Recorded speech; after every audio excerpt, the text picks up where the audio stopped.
பிதாவாகிய தேவனாலும் கர்த்தராகிய இயேசு கிறிஸ்துவினாலும் கிருபையும் சமாதானமும் உண்டாவதாக. ஆமென். வனாந்தரமான மார்க்கத்தில் நம்மை கர்த்தர் நடத்துகிறார் என்று பார்த்தோம்.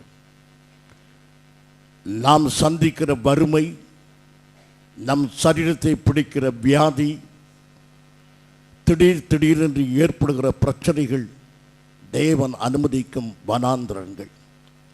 இந்த வனாந்தரங்கள் நம்மை உருவாக்குவதற்காகவே தேவன் அனுமதித்திருக்கிறார். இந்த வனாந்தரத்தில் அவன் நம்மோடு கூட பட்சமாய் பேசுகிறவர். தகப்பனுக்கு உண்மையற்ற மகன் வெளிநாட்டிலே வனாந்தரத்தில் அவன் தகப்பனை நினைவு கூர்ந்தான். உண்மையற்ற மனைவி ஓசியாவின் துணைவி தனிமைப்படுத்தப்பட்டு என் புருஷனிடத்துக்கு திரும்புவேன் என்று சொல்லி திரும்பவே இல்லை. அவள் வனாந்தரத்தில் நீண்ட நாள் தங்கிவிட்டாள். என் அருமையான சகோதரனே, சகோதரிய, நாம் செய்கிற பாவங்கள், நாம் செய்கிற தவறுகள் நமக்கு வனாந்தரத்தை உண்டு பண்ணுகின்றன. துன்பமான பள்ளத்தாக்குகளை உண்டாக்குகிறது.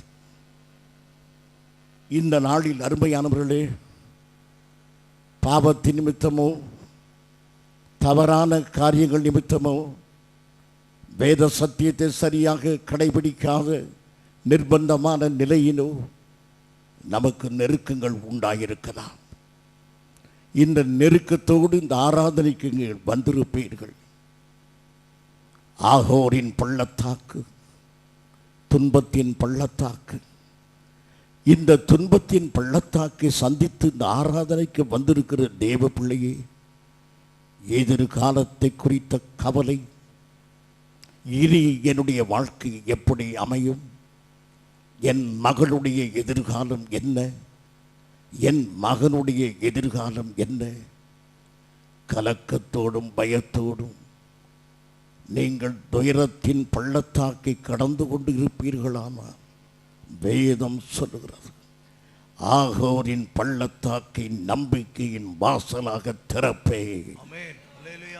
ஆகையினால் உங்களது துன்பத்திலேயே கர்த்தர் ஒரு வழியை உண்டு பண்ணவார். ஆகையினால் இந்த நாளில் அருமையானவர்களே, துன்பமும் நம்பிக்கையும் வித்தியாசமானவைகள், ஒன்றுக்கு ஒன்று தொடர்பற்றவை. துன்பத்திலிருந்து விடுதலை ஆக வேண்டும் என்ற நம்பிக்கை தான் நமக்கு உண்மையாக ஆசீர்வாதம் என்று எண்ணுகிறோம். துன்பம் நமக்கு வரக்கூடாது என்று நாம் எண்ணுவதுதான் நம்முடைய நம்பிக்கை.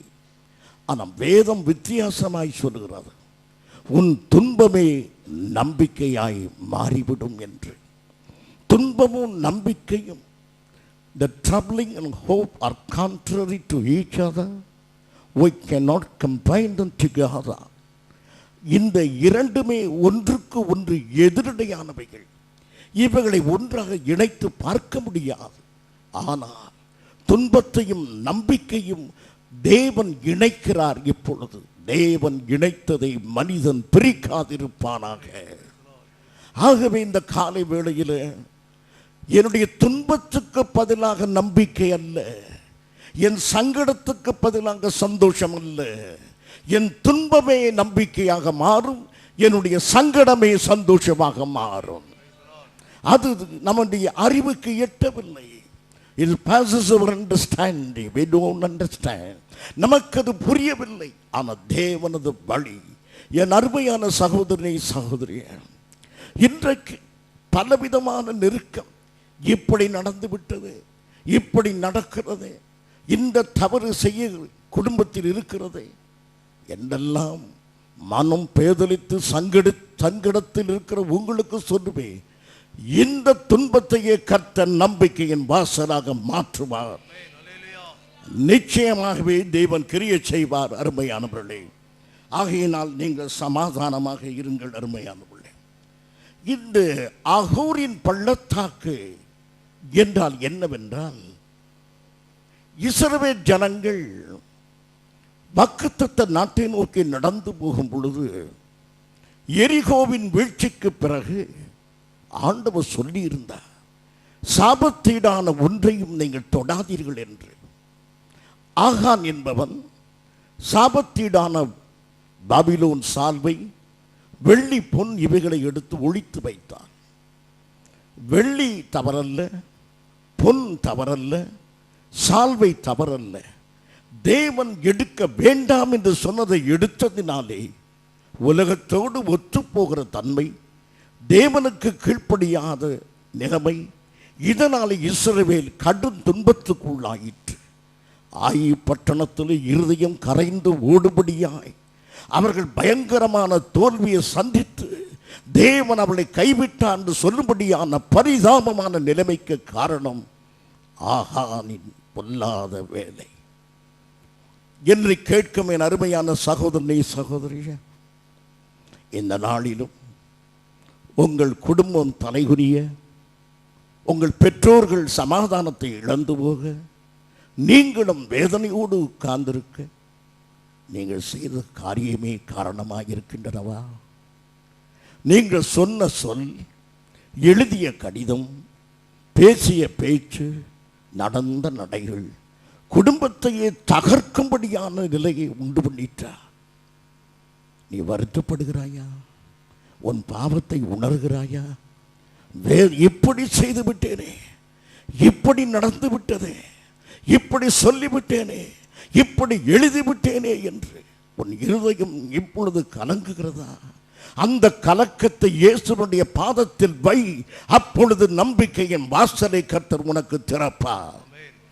நீ இப்படி கலக்கத்தில் மூழ்கி போய் விடாதீர்கள். அந்த கலக்கத்தை இயேசுவின் பாதத்தில் வையுங்கள். அருமையானவர்களே, ஆகான் கற்களினால் எரியப்பட்டு அவன் கொலை செய்யப்பட்டான். இதுதான் ஆகூரின் பள்ளத்தாக்கு. God judgment fell upon this man terribly.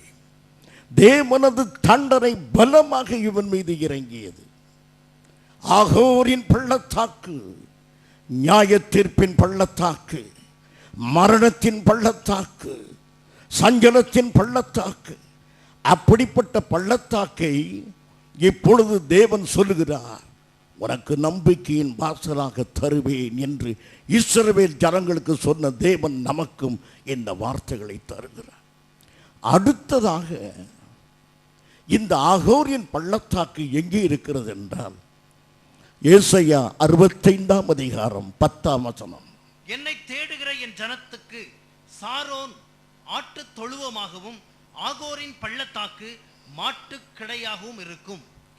இந்த ஆகோரின் பள்ளத்தாக்கு, இந்த சாபத்தின் பள்ளத்தாக்கு, இந்த கண்ணீரின் பள்ளத்தாக்கு, இந்த வேதனையின் பள்ளத்தாக்கை கர்த்தர் இளைப்பாறுகிற இடமாக தருவார். நீ இளைப்பாறுகிற இடமாக, சமாதானத்தின் இடமாக உன் கண்ணீரை கர்த்தர் மாற்றி விடுவார் என்று வேதம் சொல்லுகிறது. என் பிரியமான சகோதரி, சகோதரியே, இந்த நாளில் நீ செய்த பாவங்களை நினைத்து அழுது அழுது, நீ செய்த தவறுகளை நினைத்து அழுது அழுது அதிலேயே மூழ்கி போகிவிடாதே. இந்த துன்பத்தின் வேளையிலே கர்த்தர் உனக்கு வழியை திறக்க வல்லவராய் இருக்கிறார் என்று நம்பி அவர் கரத்திலே இதை கொடுக்க வேண்டுகிறோம். அவ்விதமாக நீங்கள் செய்யுங்கள். அருமையானவர்களே, ஆகோரின் பள்ளத்தாக்கு நகோரமான துன்பமான வேளை நம்பிக்கையின் வாசலை திறக்கிறது, சமாதானத்தின் வாசலை திறக்கிறது, இளைப்பாறுதலின் வாசலை திறக்கிறது.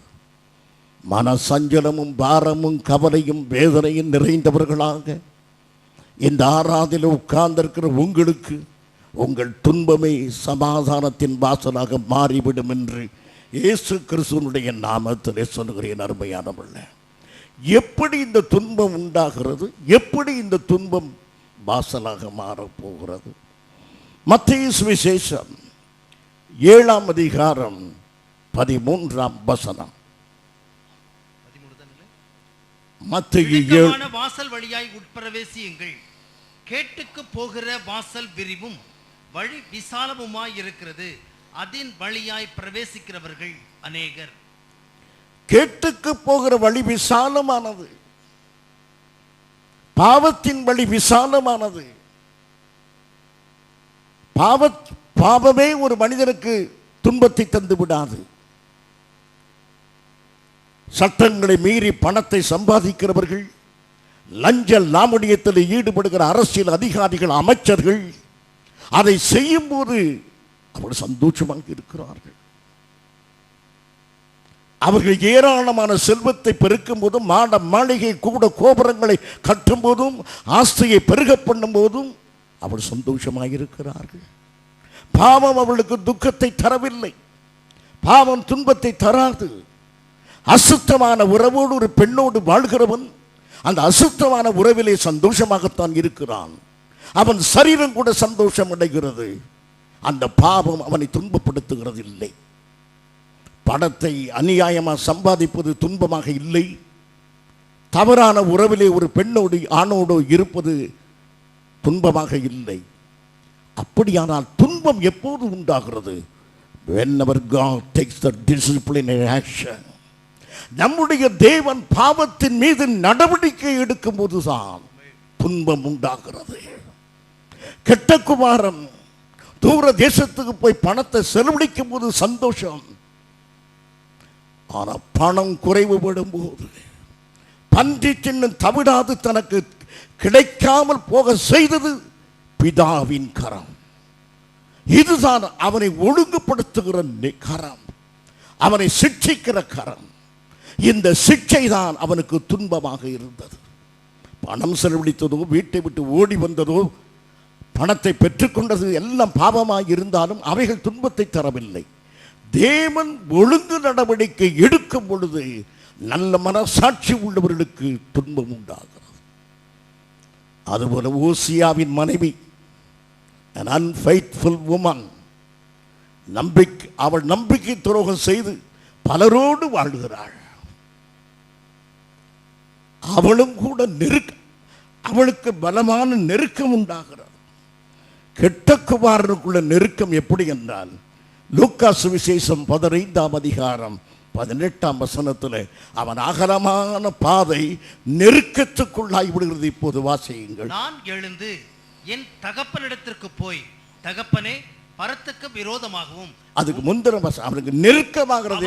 புத்தி அப்பொழுது பன்றிகள் தின்கிற தவிட்டினாலே தன் வயிற்றை நிரப்ப ஆசையா இருந்தான், ஒருவனும் அதை அவனுக்கு கொடுக்கவில்லை. நெருக்கமாயிற்று, அகலமான பாதை குறுகிற்று, விசாலமாய் நடந்த வழிகள் நெருக்கமாய் விட்டன. சுதந்திரமாக ஓடின பாதை அடிமைத்தனத்தின் பாதையாக மாறிவிட்டது. பிரச்சனைகள் அவனை நெருக்கிவிட்டன. அப்போதுதான் நம்பிக்கையின் வாசலாய் தகப்பனுடைய நினைவு வந்து புத்தி தெளிந்து எழுந்து நடந்தான். ஆகவே அருமையானவர்களே, இந்த ஒரு நெருக்கம், இந்த ஒரு பள்ளத்தாக்கு, இந்த ஒரு துன்பத்தின் வழி அவனுக்கு வராவிட்டால் அவனுக்கு நம்பிக்கையின் வாசல் திறந்திருக்காது. ஓசியாவின் மனைவி அவள் விபசாரமாய் வாழ்ந்து போனாள், புருஷனுக்கு துரோகம் செய்து போனாள்.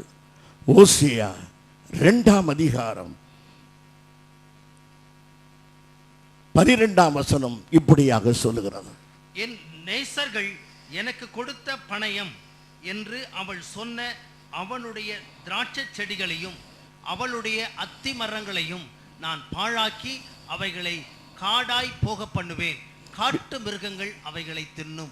ஓசியா தீர்க்கதரிசியுடைய மனைவி முறைகெட்டு வாழ்ந்து அநேக பேரிடத்தில் அவள் சம்பாதித்து இது எனக்கு கிடைத்த பொக்கிஷம் என்று சொல்லும்போது கர்த்தர் சொல்லுகிறார், இவை எல்லாவற்றையும் முன்னிருந்து பிடுங்கி போட்டு நான் உன்னை வனாந்தரமாக்கி விடுவேன். இந்த வனாந்தரம் ஓசியாவின் மனைவிக்கு ஆகோரின் பள்ளத்தாக்கு.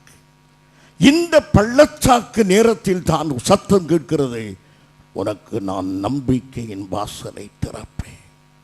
இவ்வளவு பொல்லாத பெண்ணுக்கு இயேசு நம்பிக்கையின் வாசலை திறக்கிறார். அந்த கெட்ட குமாரனுக்கு ஒரு நம்பிக்கையின் வாசலை திறக்கிறார். அருமையானவர்களே, இந்த காலை வேளையில் இவர்களைப் போல நாம் என்ன பாவம் செய்தோம்? நம்முடைய பிதா நம்மை அப்படித்தான் எண்ணினார். நாம் பிதாவை விட்டு தூரமாய் சஞ்சரிக்கும் போதெல்லாம் ஓசியாவை மறைவைப் போல கெட்ட குமாரனைப் போல நம் பிதாவுக்கு துன்பத்தை வரவழைத்தோம்.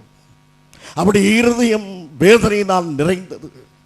அதனுடைய விளைவுதான் நமக்கு நம்பிக்கையின் வாசலை கர்த்தர் கொடுத்தார். அருமையானவர்களே, இந்த நாளில் நீங்கள் பாவத்தினுடைய உணர்விலேயே அமிழ்ந்து விடக்கூடாது. ஐயோ பாவம் செய்தேனே, ஐயோ தவறு செய்திருக்கிறேனே, ஐயோ இப்படி நடக்கிறது என்று அதிலேயே மூழ்கி போனால் தற்கொலை ஆவி ஜெயித்துவிடும். ஆகையினால் விசுவாசியுங்கள், எனக்கு தேவன் ஒரு நம்பிக்கையின் வாசலை திறப்பார். என் மகளுக்கு ஒரு நம்பிக்கையின் வாசலை திறப்பார், என் மகனுக்கு ஒரு நம்பிக்கையின் வாசலை திறப்பார் என்று நீங்கள் இந்த கொடிய துன்பங்களுக்கு மத்தியில் நீங்கள் விசுவாசியுங்கள். அருமையானவர்களே, நான் தேவன் ஒரு நம்பிக்கையின் வாசலை திறந்தாலும் நாம் அதன் வழியாய் நடந்து போகாவிட்டால், கடந்து போகாவிட்டால் திறக்கப்பட்ட வாசலிலே என்ன பிரயோஜனம்? அருமையானவர்களே, கர்த்தர் நம்பிக்கையின் வாசலை திறக்கிறார். பாவியான மனிதனுக்கு நம்பிக்கையின் வாசலை திறக்கிறார். ஆனால் நடந்து போக வேண்டுமே. உங்களுக்கு ஆசீர்வாதமான வழிகளை திறக்கிறார். அதை பார்த்து அது வழியாக கடந்து போக வேண்டுமே. நம்பிக்கையின் வாசல் நெருக்கமான வாசல். நம்பிக்கையின் வாசல் ஆடம்பர வாசல் அல்ல, கரடுமுரடான வாசல். அதனாலே தயங்கி இருக்கிறோம் உள்ளே நுழைவதற்கு. கேட்டின் வாசல் அழகாக இருந்தது, அலங்கார வாசல். நம்பிக்கையின் வாசல் பார்ப்பதற்கு அலங்காரம் அல்ல, ஆனால் அது உள்ளே போங்கள்.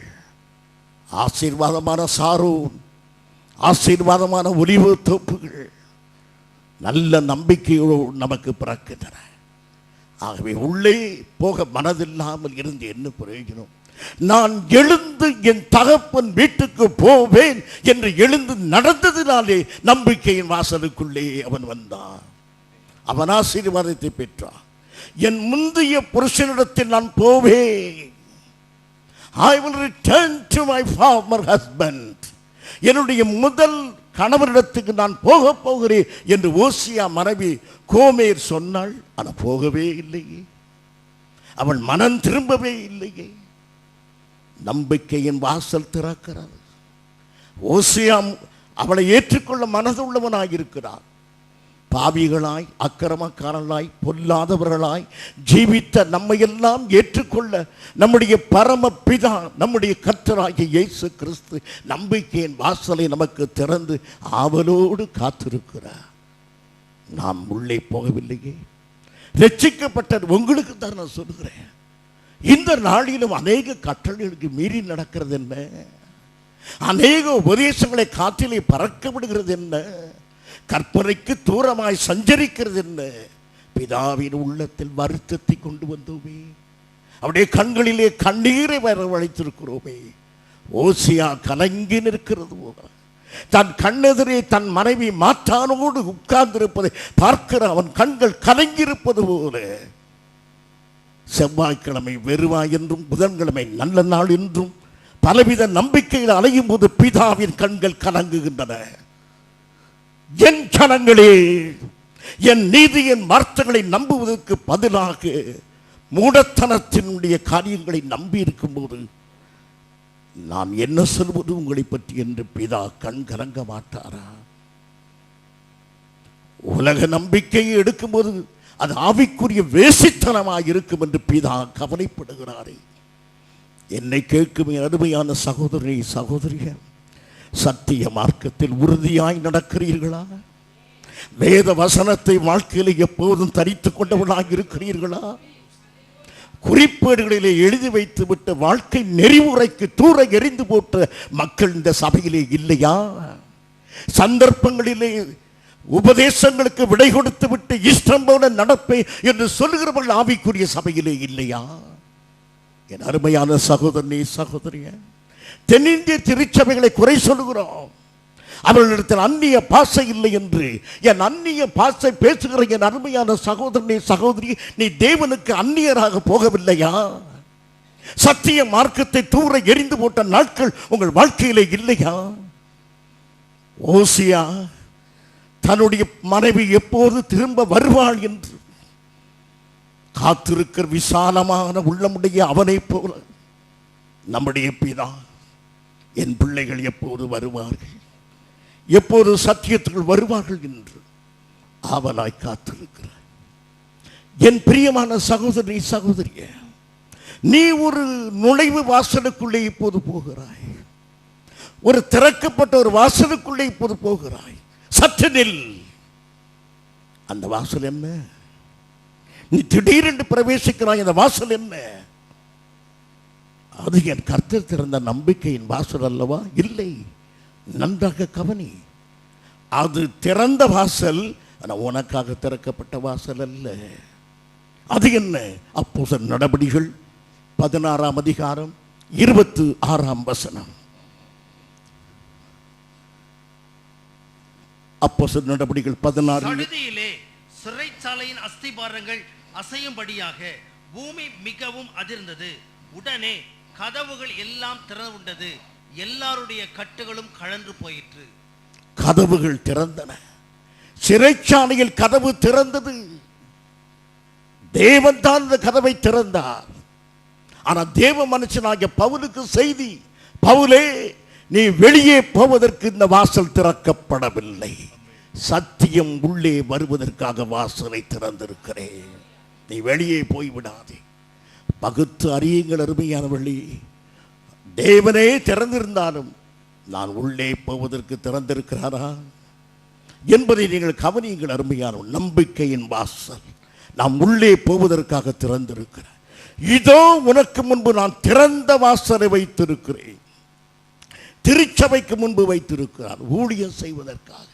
சபை பிரவேசிக்கவில்லையே. இந்த நாட்களில் ஏராளமான விக்கிரக ஆராதனைகள், ஆடி மாதம் முழுவதும் தமிழகம் ஆடிக்கழிக்கிற விக்கிரக ஆராதனைகள், எங்கு பார்த்தாலும் தேவனுக்கு விரோதமான கொண்டாட்டங்கள், மத வெறிகள். என் பிரியமான சபையே, திறந்த வாசல் இருக்கும்போது இறங்கவில்லையே, தெருவிலே இறங்கி வேலை செய்யவில்லையே, சத்தியத்தை சொல்லவில்லையே. காலம் ஒன்று வரும், அரசியல் காரியம் மேகங்கள் வித்தியாசமாய் மாறிவிடும். அப்போது வாசல் அடைபட்டு போன பிறகு என்ன செய்வது? தேவன் வாசலை திறந்திருக்கும் போதே செய்ய வேண்டிய வேலையை செய்வோம் அருமையானவர்களே. ஆகவே இந்த நாளில் கோமேரை கவனிப்போம். கோமேர் தனித்து விடப்பட்டு விட்டாள். கெட்ட குமாரன் தனித்து விடப்பட்டான். எல்லா நண்பர்களும் ஓடி போய் விட்டார்கள். கோமேர் தனித்து விடப்பட்ட, எல்லா நேசர்களும் போய்விட்டார். கையிலே பணம் இருக்கும் வரையிலும் கெட்ட குமாரனை சுற்றிலும் நண்பர்கள். கோமேரின் சரீரத்திலே அழகும் பலமும் இருக்கிற வரையில் நேசர்கள். எல்லாம் குறைவுபட்டது. இப்பொழுது அவள் தனித்து விடப்பட்டாள். ஓசியாவின் உள்ளம் ஒரு தீர்மானத்துக்கு வருகிறது. கோமேர், உனக்கு தள்ளுதல் சீட்டை அனுப்புவேன். உன்னை நான் இனி ஒருபோதும் என் வீட்டில் ஏற்ற மாட்டேன். நீ நிச்சயமாய் கைவிடப்படுவாய்.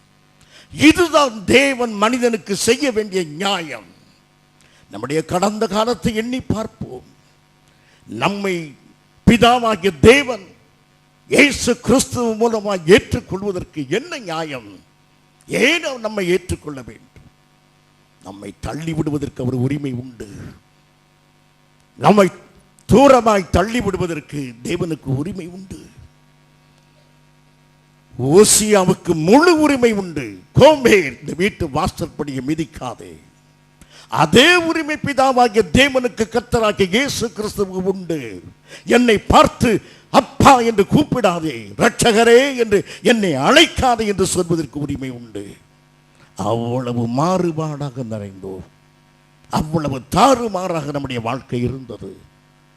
ஆனால் இப்போது பாருங்கள், ஓசியாவின் புத்தகம் 3ஆம் அதிகாரம் 1ஆம் வசனம். பின்பு கர்த்தர் என்னை நோக்கி, அந்நிய தேவர்களை மதித்து திராட்சை ரசமுள்ள பாத்திரங்களை விரும்புகிறவர்களான இஸ்ரவேல் புத்திரர் பேரில் வைத்திருக்கிற அன்பு, இஸ்ரவேல் புத்திரர் மேல் வைத்திருக்கிற அன்புக்கு ஒப்பாக நீ இன்னும் போய் நீ இன்னும் போய் என் நேசரால் நேசிக்கப்பட்டவளும் என் நேசரால் நேசிக்கப்பட்டவளும் விபச்சாரியுமான ஒரு ஸ்திரீயை நேசித்துக் கொள் என்று சொன்னார். இந்த கோமேரை, இந்த கோவேரி கழுதியை போல வாழ்கிற இந்த கோமேரை, தூரமாய் சஞ்சரிக்கிற இவளை நீ நேசித்து விடு. You love this prostitute. அவளை உன் மனைவியாக ஏற்றுக்கொள்.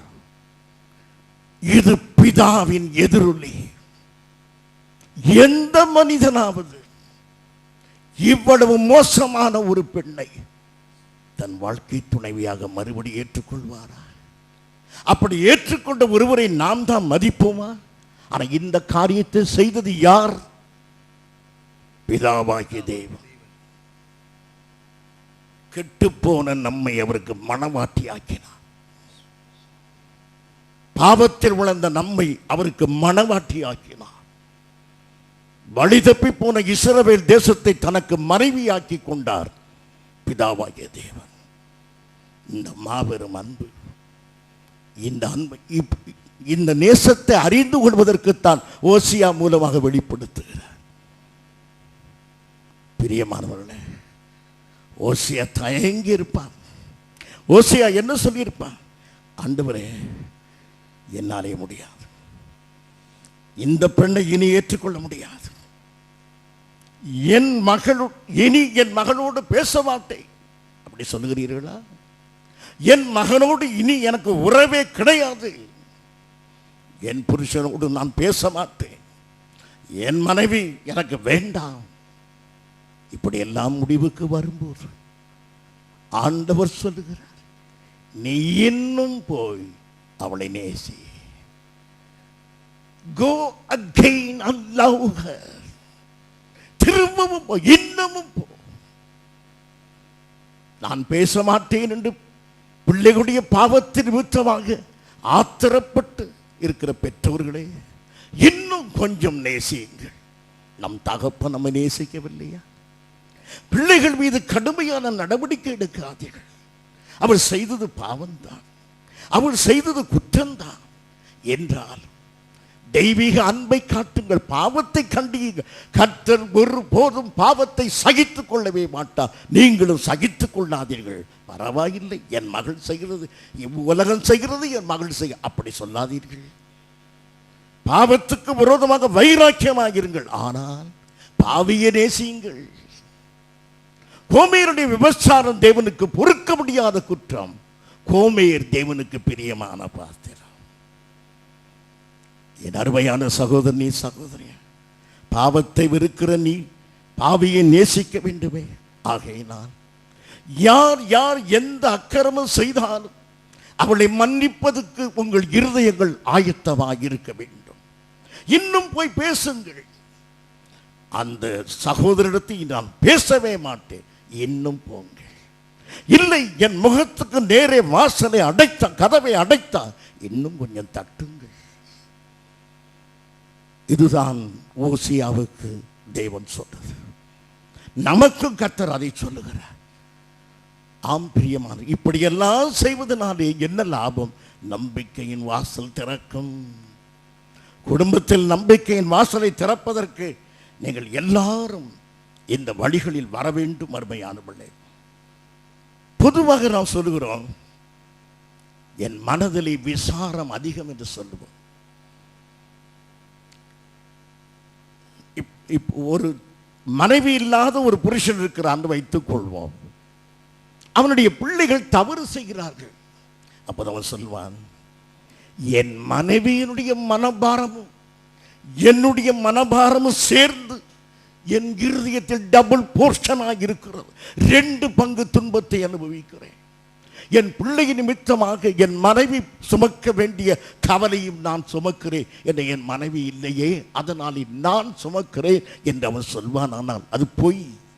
இன்னொருடைய பாரத்தை, மனைவியாக இருக்கட்டும், மகளாக இருக்கட்டும், மகனாக இருக்கட்டும், இன்னொருடைய பாரத்தை நாம் சுமக்கவே முடியாது.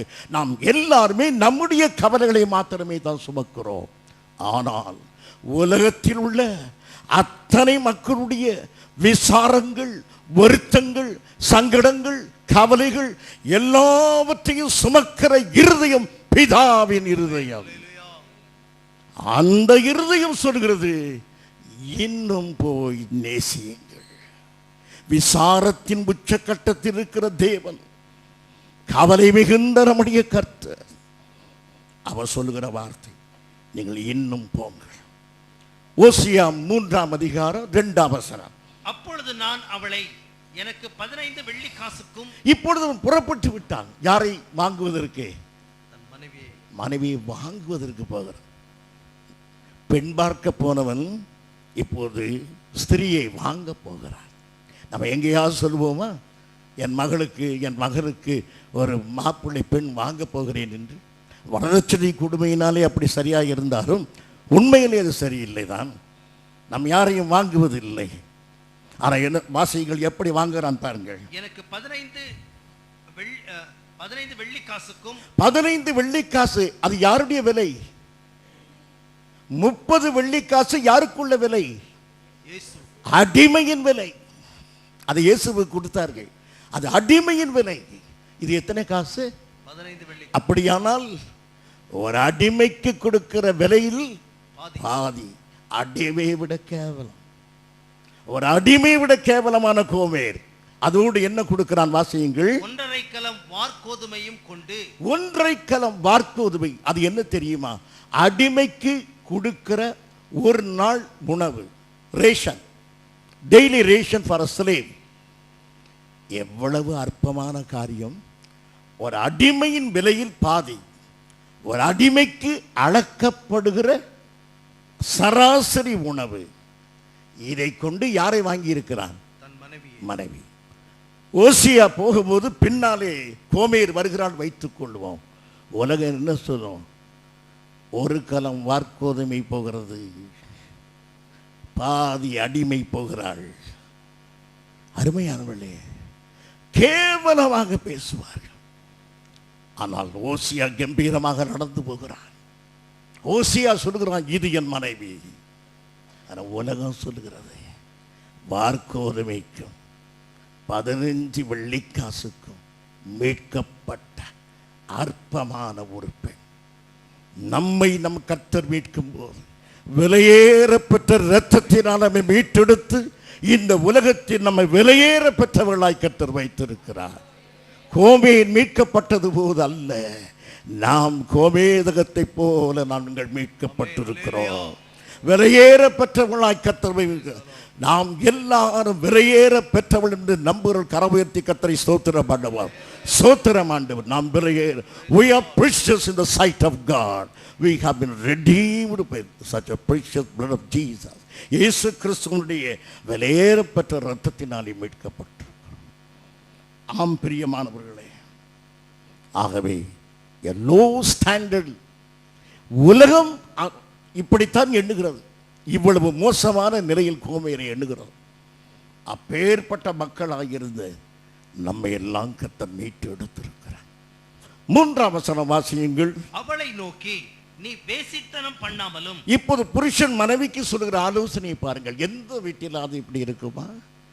புருஷன் மனைவியை பார்த்து சொல்லுகிற வார்த்தை என்ன சொல்லுகிறான்? நீ வேசித்தனம் பண்ணாமலும். நீ வேசித்தனம் பண்ணாமலும், ஒருவனையும் சேராமலும் அநேக நாள் எனக்காக காத்திரு. அநேக நாள் காத்திரு. நீ பாவத்திலே உழன்று போனாய், உன்னை நான் மீட்டெடுத்திருக்கிறேன். உன் பரிசுத்த வாழ்க்கையை நான் காண வேண்டும். உன் மனம் திரும்புதலை நான் காண வேண்டும். நீ குணம் மாறி வந்ததை நான் காண வேண்டும். அவர் சொல்லு, நீ காத்திரு, உனக்காக நானும் காத்திருப்பேன் என்றான். பிதா காத்திருக்கிறார். ஓசியா காத்திருக்கிறார். தன் மனைவியினுடைய பழக்க வழக்கங்கள் மாறிவிடும். அவருடைய சிந்தனையை விட்டு நேசர்கள் மறைந்து விடுவார்கள். இனி ஒருபோதும் அந்நிய முகத்தை அவள் பார்க்க மாட்டாள் என்று ஆவலோடு காத்திருக்கிறார். அவள் தன்னிடத்தில் வந்து சொல்லுவாள், இனி நான் ஒருவரையும் நேசிக்க மாட்டேன். ஓசியா, நீர் மாத்திரம் எனக்கு போதும் என்று அவள் சொல்லுவாள் என்று ஆவலாய் காத்திருக்கிறார். நம்முடைய பிதாவாகிய தேவனும் நமது கர்த்தராகிய இயேசு கிறிஸ்துவும் நமக்காக காத்திருக்கிறார். எத்தனையோ நம்பிக்கைகளை எடுத்தீர்கள். அந்த நம்பிக்கைகள் எல்லாம் தேவனுக்கு விரோதமான காரியங்கள். நாள் மீது, நட்சத்திரத்தின் மீது, மாதங்கள் மீது, ஆள் மீது என்னென்ன நம்பிக்கை வைத்தீர்களோ அவை எல்லாமே ஆவிக்குரிய விபசாரமாய் இருக்கிறார். இவை எல்லாவற்றையும் விட்டுவிட்டு, உலக பிரகாரமான நம்பிக்கை எல்லாவற்றையும் விட்டுவிட்டு, நீர் மாத்திரம், நீர் மாத்திரம், நீர் மாத்திரம் என்று நீ என்னிடத்தில் வருவாய் என்று உனக்காக நான் காத்திருக்கிறேன். இப்படி கர்த்தர் நமக்காக காத்திருக்கிறார். அருமையானவர்களே, பாவம் வழியை திறக்காது. பாவி வாசலை திறக்க முடியாது. வாசலை திறக்கிறது ஓசியா. கோமேரினால் வாசல் திறக்க முடியும். அவளை தள்ளுதல் சீட்டு கொடுத்து அவளை வெளியே அனுப்ப வேண்டும் என்று சொல்லும்போது ஒரு சத்தம் பிறக்கிறது. கோமேரே, உன்னுடைய அகோர துன்பத்தின் மத்தியில் நான் நம்பிக்கையின் வாசலை திறக்கிறேன். அந்த நம்பிக்கையின் வாசல் தான் ஓசியா திறந்தது. தேவன் சொன்னபடியே அவளுக்கு வாசலை திறந்து கொடுத்தார். பிரியமானவர்களே, நமக்கும் கர்த்தர் நம்பிக்கையின் வாசலை கடந்த காலத்தை திறந்தபடியினாலே நாம் ரட்சிக்கப்பட்டிருக்கிறோம். இன்றைக்கும் கர்த்தர் நமக்கு நம்பிக்கையின் வாசலை திறக்கிறார். யோவான் 12:27. யோவான் 12. என் ஆத்துமா கலங்குகிறது. இப்பொழுது என் ஆத்துமா கலங்குகிறது. நான் என்ன சொல்லுவேன்? நான் என்ன சொல்லுவேன்? பிதாவே, பிதாவே, இந்த வேளையினின்று என்னை ரட்சியும் என்று சொல்வேனோ?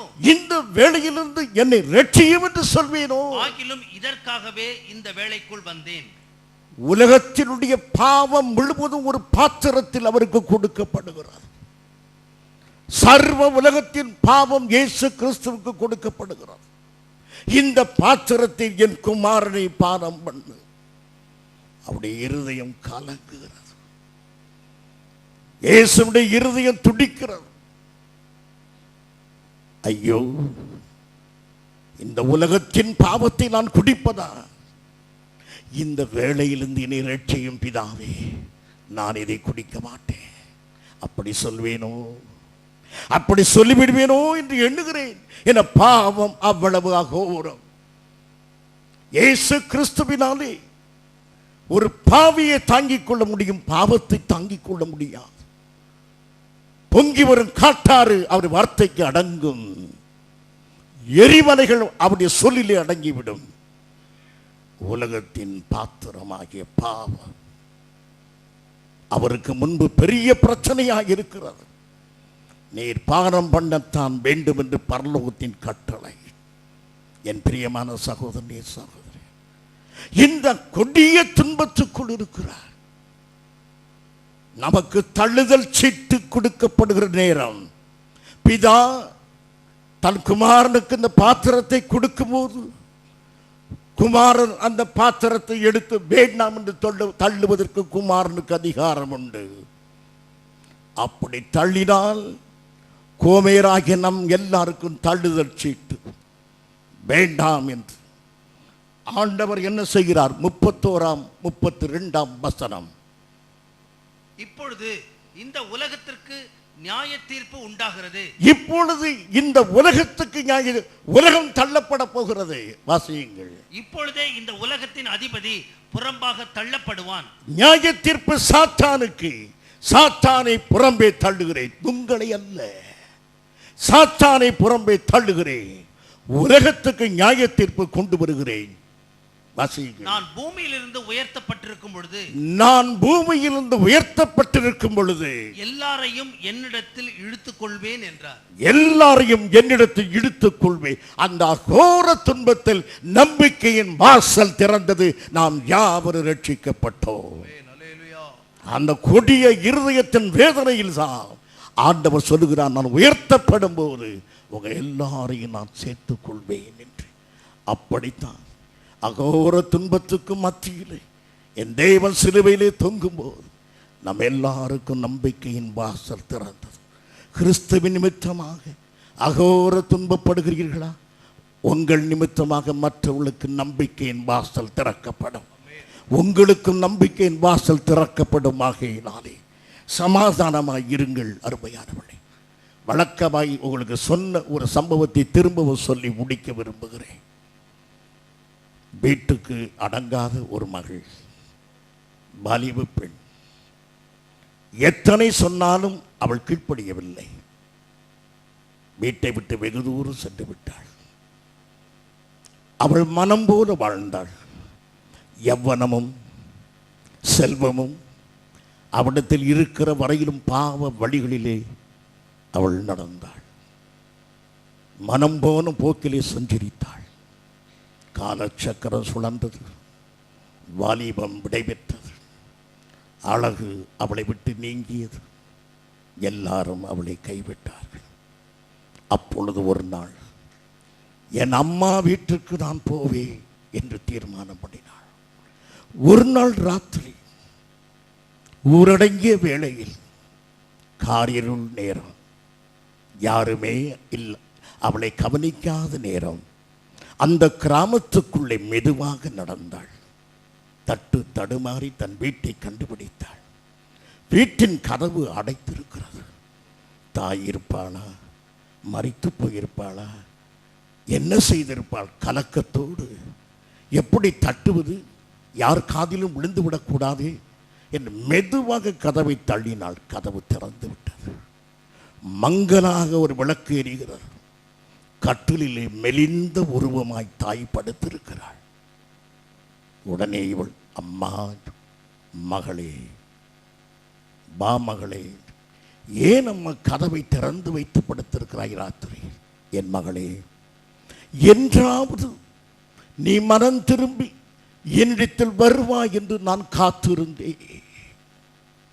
அப்படி நீ வரும்போது என் பலவீனத்தில் நான் படுத்து எழுந்து கதவை திறக்க முடியாத நிலைமையில் நான் இருப்பேனானால், கதவு திறக்கப்படாத ஒரே காரணத்தினாலே என் தாய் இருதயம் எனக்கு அடைபட்டு போயிற்று என்று நீ தவறாக எண்ணி நீ போய்விடக்கூடாது என்பதற்காக நான் கதவை திறந்து காத்திருக்கிறேன். நம்பிக்கையின் வாசல் திறந்திருக்கிறது.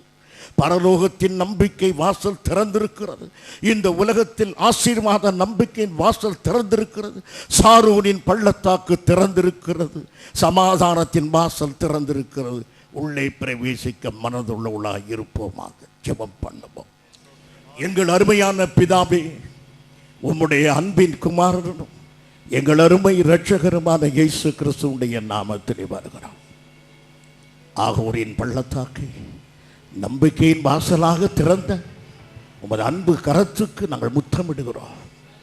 இயேசுவே, எங்களை விலையேற பெற்றவர்களாக மாற்றின தயவுக்காக நன்றி. அடிமையின் விலை கொடுத்து மீட்கப்பட்ட கோவேர் அல்ல நாங்கள் உமது பரிசுத்த இரத்தத்தினாலே கழுவப்பட்ட விலையேற பெற்ற மக்கள்.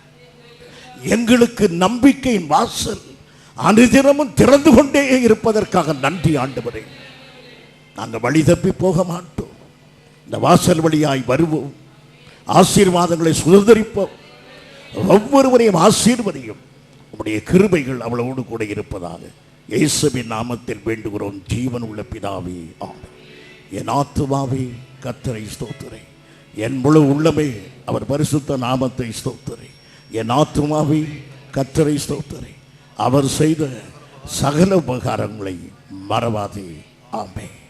நம்முடைய கர்த்தராகிய இயேசு கிறிஸ்துடைய கிருபையும் பிதாவாகிய தேவனுடைய அன்பும் பரிசுத்த ஆவியானுடைய ஐக்கியமும் நம் அனைவரோடு கூட என்றும் இருப்பதாக. ஆமென்.